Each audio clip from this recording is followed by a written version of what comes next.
La déclaration d'absence. Le souci du législateur reste orienté vers la protection des intérêts en souffrance. La procédure de la déclaration d'absence.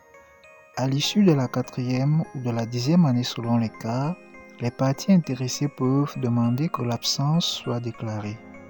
La juridiction compétente est le tribunal de grande instance ou le tribunal de premier degré du lieu du domicile de la personne présumée absente. Le tribunal ordonne alors une enquête qui aura lieu au dernier domicile ou à la dernière résidence de l'absent et sera faite contradictoirement avec le procureur de la République. Le jugement déclarant l'absent est rendu un an après le jugement ordonnant l'enquête. Le procureur de la République transmet les deux jugements, enquête et déclaration d'absence, au ministre de la Justice qui les publie. Les conséquences du jugement de la déclaration d'absence.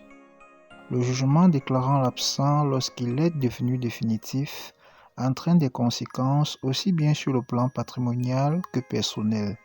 Sur le plan patrimonial, les héritiers présomptifs de l'absent peuvent obtenir l'envoi en possession provisoire de ses biens.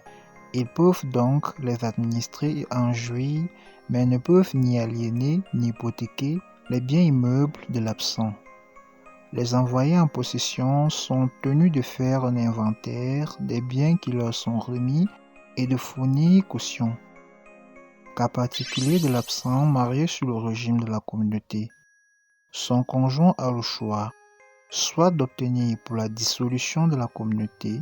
Dans ce cas, les héritiers présomptifs pourront se faire renvoyer en possession des biens de l'absent, soit d'opter pour la continuation de la communauté. Dans ce cas, il administrera seul la communauté. Sur le plan personnel, le mariage de l'absent n'est pas dissous. Son conjoint ne peut donc se remarier. Mais s'il le faisait, l'absent réapparaissant peut, par lui-même ou par son fondé de pouvoir, muni de la preuve de son existence, demander la nullité de ce mariage. En cas d'absence déclarée du père, c'est la mère qui aura la surveillance des enfants mineurs et exercera tous les droits quant à leur éducation et à l'administration de leurs biens.